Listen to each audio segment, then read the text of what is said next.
și care crede că știe tot despre orice. Și eu spun, de ce vorbiți așa? Mie îmi place de Chelu. Mama lui Bendeac, frate.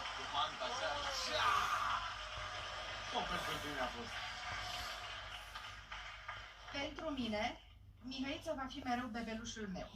Și chiar dacă acum el a crescut, fanii lui sunt încă la grădiniță. Însă este un băiat minunat și generos, așa cum l-am crescut. A ajutat-o pe Delia să se mute în noul ei apartament, unde are 14 camere. 8 dintre ele sunt frigidere. Să știi, Chelu, când Mihai era mic, nu avea voie să umble cu băieți ca tine. Voiam ca anturajul lui să fie unul deosebit. Și el la fel. Suportă foarte greu să fie aici. De asta este plătit așa bine. Am putea spune că îți mulțumim. În mare parte tu ești motivul. Mihai întotdeauna a știut ce vrea. A știut de mic că vrea să fie actor. A știut mereu că vrea revistă. Mai ales la toaletă.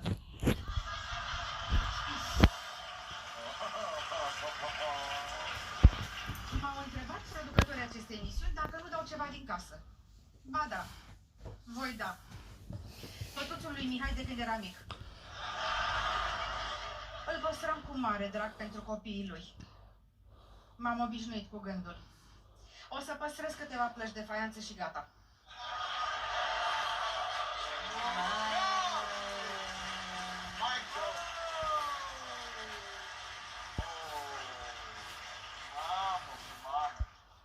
Te iubesc, dragul meu.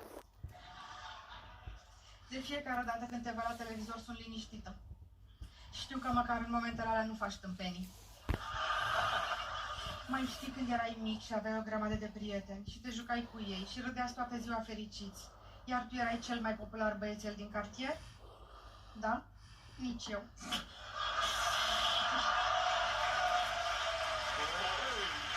Vă mulțumesc.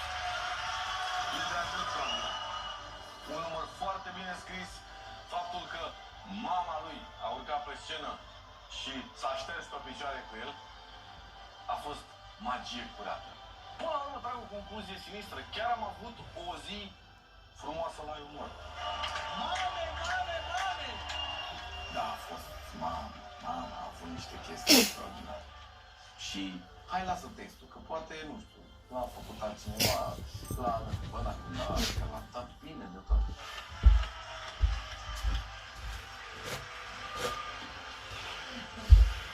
Arată mine. O să fiu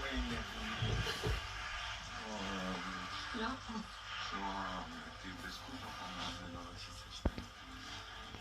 Emoționat toată, cu un rost impecabil, pe care, nu știu, mi s-a părut că l-a savurat și așa ca alții. Bă, dar știi că ai zis bine? Și urmă, ai și luat data. Deci uite cum trebuie.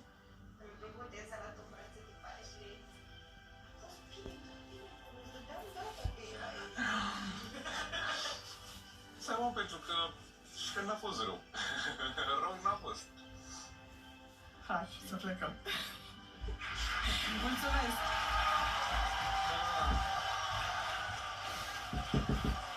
Da? Nu fi supărat pe mine, nu e textul ăsta. Exact. Hello, Nico. What do you want? S-a terminat momentul când am auzit că You remember